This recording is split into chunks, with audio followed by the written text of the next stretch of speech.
नमस्कार दोस्तों, जय साईं राम। आज मैं आपको एक कहानी सुनाऊंगी जो एक बड़े ही साधारण से परिवार की है। एक परिवार था जिसमें एक माता पिता और उनके दो बच्चे थे। जो बेटा था वो 12वीं कक्षा में पढ़ता था और वो बड़ा ही ज़िद्दी था। उसने अपने पिता से यह ज़िद कर रखी थी कि जैसे ही मैं 12वीं के पेपर दे दूँगा तो मुझे सेकंड हैंड बाइक चाहिए। तो पिता के पास इतने पैसे नहीं थे। वो उसको रोज़ समझाता पर बेटा नहीं मानता। एक दिन बेटा पेपर देने जा रहा था। उस दिन उसका आखिरी पेपर था। तो पिता ने बोला, बेटा मोहन खाना खा कर जा। तो तूने 2 दिन से कुछ भी नहीं खाया है। लेकिन बेटा बड़े गुस्से में बोल के गया कि पिताजी, अगर आज आपने मुझे बाइक के लिए पैसे नहीं दिए तो मैं घर वापस नहीं आऊँगा। दीदी को बोल देना मेरा पेपर ख़त्म होने से पहले ही स्कूल आ जाएगी पैसे लेकर। ऐसा कहकर वो चला गया। पिता बड़ा मायूस हो गया और माता ने उसको जाते जाते समझाया, बेटा हम तुझे बाइक लेकर तो दे देते, लेकिन पिछले महीने एक्सीडेंट के बस माँ ने इतना ही कहा। उसने बात को काटते हुए बोला, माँ मैं कुछ नहीं जानता, और वो चला गया। माँ बेचारी रोने लगी पर क्या कर सकते थे। पेपर ख़त्म हो गया और जैसे ही पेपर ख़त्म हुआ, उनके स्कूल में एक सर थे, भगवत सर नाम के। वो सर गणित के टीचर थे, लेकिन वो हर बार पेपर लेने के बाद आखिरी दिन एक ऐसा पेपर देते थे जो बच्चों को बड़ा ही ज्ञान देता था। उस परीक्षा में सभी बच्चे लगभग भाग लेते थे। पेपर शुरू हो गया। पेपर में 10 प्रश्न आए और 1 घंटे का टाइम था। पहला प्रश्न उस पेपर में था, आपके घर में आपके पिताजी, माताजी, भाई बहन कितने घंटे काम करते हैं। तो उस मोहन ने उस पेपर में लिखा, मेरे पिताजी सुबह 6 बजे घर से चले जाते हैं ऑटो रिक्शा चलाने के लिए और रात को 9-10 बजे घर वापस आते हैं। लगभग 15-14 घंटे वो काम करते हैं। और माताजी सुबह 4 बजे उठकर पिताजी का खाना बनाती है, दिन में सिलाई करती है, घर का सारा काम करती है और रात के सबको सुलाने के बाद सोती है। वो सबसे ज़्यादा काम करती है, लगभग 16 से 17 घंटे वो काम करती है। और मेरी जो बहन है वो कॉलेज से आती है, उसके बाद वो पार्ट टाइम जॉब करती है और फिर माँ का भी हाथ बटाती है। कम से कम 13-14 घंटे वो भी काम करती है। और मैं स्कूल से आने के बाद सो जाता हूँ, फिर थोड़ा अपने दोस्तों के साथ खेलता हूँ और फिर पढ़ाई करता हूँ। तो मैं 10 घंटे तक बिज़ी रहता हूँ। ऐसा उसने पहले प्रश्न का उत्तर दे दिया। दूसरा प्रश्न आया था, आपके घर की मासिक कुल आमदनी कितनी है। तो उसने लिखा, पिताजी को 10,000 रुपये और माँ और बहन मिलकर 5,000 रुपये कमा लेते हैं। कुल मिलाकर 15,000 रुपये महीना हमारे घर की आमदनी है। तीसरा प्रश्न आया कि आपकी मनपसंद मूवी, आपका मनपसंद फ़ोन, आपका मनपसंद सिनेमा घर और सिनेमा घर में कौन सी आजकल मूवी चल रही है उसका नाम लिखें। यह प्रश्न देखकर वो बड़ा खुश हो जाता है और जल्दी जल्दी सारे उत्तर लिख देता है। फिर उसके बाद चौथा प्रश्न आया था, 1 किलो आलू, भिंडी, तेल और आटा का रेट और जहाँ से हम आटा को गेहूँ को पिसवाने जाते हैं उस चक्की का पता बताइए। अब वो सोच में पड़ गया, क्योंकि उसने कभी भी कोई भी काम जो भी उसको माँ बताती थी वो टाल देता था। तो उसने सोचा कि आज तक मैंने ऐसा कोई भी काम नहीं किया।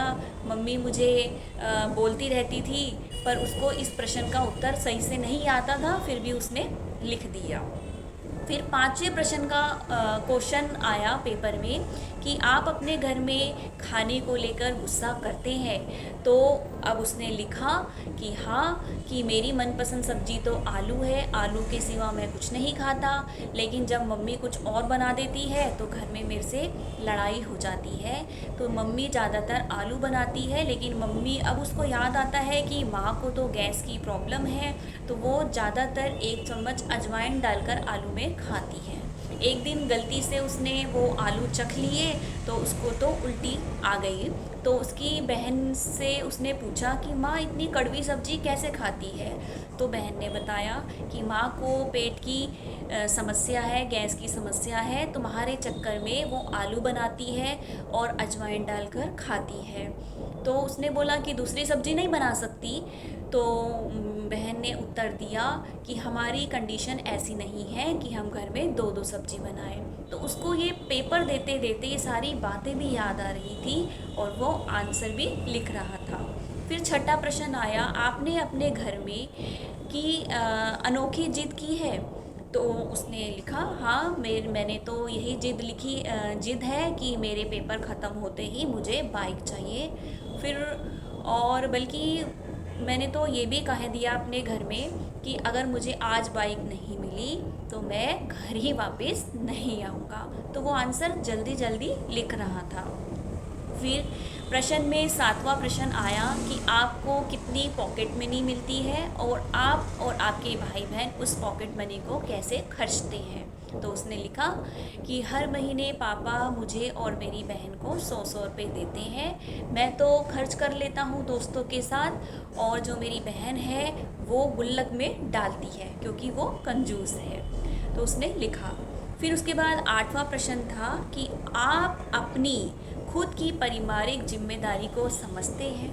अब यह प्रश्न उसको बड़ा अटपटा लगा क्योंकि उसने कभी ऐसा किया ही नहीं था, जिम्मेदारियों को समझा ही नहीं था, क्योंकि वो बहुत ही जिद्दी बच्चा था। फिर भी उसने उसका उत्तर लिखा कि हाँ, हमें अपनी पारिवारिक जिम्मेदारियों को समझना चाहिए, परिवार में मिलकर रहना चाहिए, एक दूसरे की मदद करनी चाहिए, उसने लिखा। लेकिन उसको ऐसा लिखते हुए अंदर से बड़ा ही एक अंतरात्मा से आवाज़ आई कि मैं तो ऐसा कुछ भी नहीं करता हूँ। तो उसको लिखते लिखते थोड़ा सा मन उसका रोने जैसा भी हो रहा था कि मुझे भी अपनी जिम्मेदारियों को समझना चाहिए। फिर नौवां प्रश्न था कि आपके रिज़ल्ट से आपके माता पिता खुश होते हैं क्या? कभी उन्होंने अच्छे रिज़ल्ट के लिए आपसे ज़िद की है? तो उसने लिखा कि हाँ, मैंने कई बार अपने प्रॉमिस तोड़े हैं माता पिता से, और पर उन्होंने कभी भी मुझे कुछ कहा नहीं। वो हमेशा खुश रहते हैं। अगर मेरे मार्क्स कम भी आते हैं तो वो मुझे प्यार से समझाते हैं, थोड़ा सा गुस्सा होते हैं, फिर से वही अपना पुराना प्यार दिखाते हैं, लेकिन कभी भी उन्होंने मुझसे ऐसा नाराज़ नहीं हुए और ना ही कभी जिद की। पर हर बार मैंने ही अपना प्रॉमिस तोड़ा है। मैं हर बार अच्छे रिज़ल्ट की बात करता हूँ लेकिन फिर वो आ नहीं पाता। और आखिरी प्रश्न था कि आप पारिवारिक जीवन में, पारिवारिक जो आपका जो परिवार है, तो आप इस परिवार में इन छुट्टियों में किस तरह से मदद करेंगे अपने परिवार की।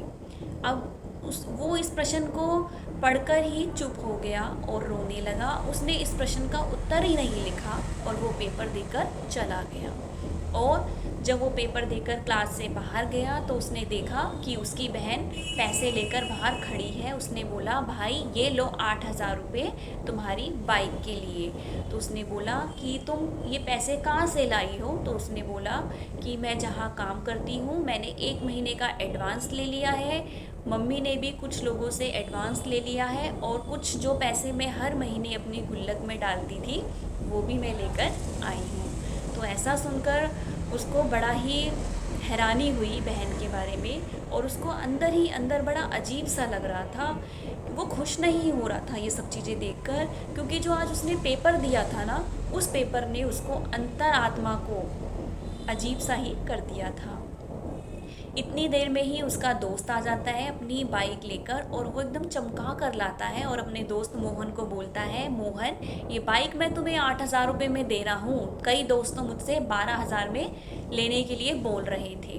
तो मोहन ने कहा, दोस्त तुम ये बाइक दूसरे को ही दे दो जो 12,000 रुपये दे रही हैं, मेरे पास पैसों का इंतज़ाम नहीं हो पाया है और शायद ना हो पाए, तुम इस बाइक को ले जाओ। ऐसा कहकर वो सर के पास गया, अपने जो भागवत सर थे उनके पास गया और सर को बोला कि सर मैंने आखिरी प्रश्न का उत्तर नहीं दिया है, उस प्रश्न का उत्तर मैं लिखकर नहीं करके बताऊंगा। ऐसा कहकर वो चुपचाप चला गया और घर जाकर उसके माता पिताजी बाहर उसका इंतज़ार कर रहे थे, और माँ ने जब उन दोनों को आते हुए देखा तो कहा, मोहन बेटा तुम बाइक नहीं लेकर आए?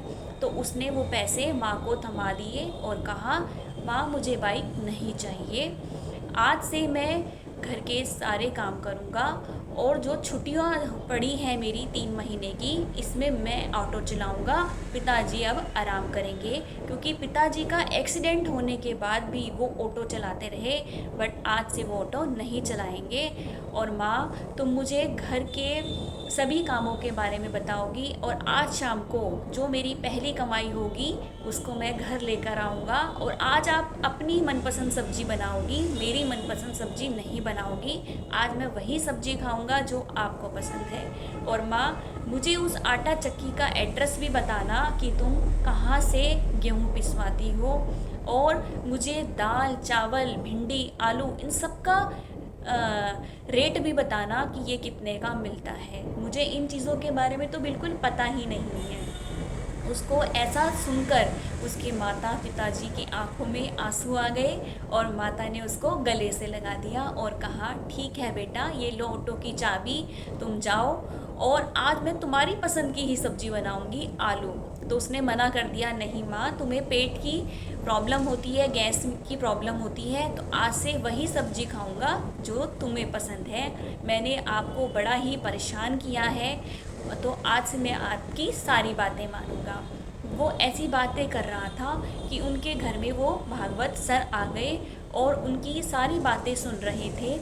सर को देखकर वो आश्चर्यचकित हो गया और बोला, सर आप यहाँ? तो सर ने बोला, बेटा मोहन, तुम जब मेरे पास पेपर देकर आए थे और तुमने मुझे बताया कि मैं आखिरी प्रश्न का उत्तर नहीं दिया, वो मैं लिखकर नहीं करके बताऊंगा, तो मैंने तुम्हारा सारा पेपर पढ़ा और मुझे बड़ी खुशी हुई है कि तुम उस पेपर में पास हो गए हो, नंबर फर्स्ट पर आए हो, और मैंने तुम्हारी ये सारी बातें सुनी, मुझे बड़ा ही अच्छा लगा। सर ने उसके बच्चे के सर पे हाथ फेरा और आशीर्वाद दिया, बेटा हमेशा खुश रहो। तो दोस्तों, हमें इस कहानी से यह शिक्षा मिलती है कि जो आजकल के बच्चे हैं वो बड़े ही ज़िद्दी हो गए हैं। उनको हमारी घर की चीज़ों के बारे में तो पता ही नहीं होता कि वो किस तरह से पूरी होती हैं। बच्चे तो बस डिमांड करते हैं कि हमें ये चाहिए, वो चाहिए, लेकिन उस चीज़ों के पीछे एक पिता को, एक माता को कितना बड़ा त्याग करना पड़ता है, तो वो हमें इस कहानी से पता चला है। अगर आपको दोस्तों ये मेरी कहानी अच्छी लगी हो तो प्लीज़ लाइक करें, शेयर करें और कमेंट्स करके बताएं कि आपको ये मेरी कहानी कैसी लगी है।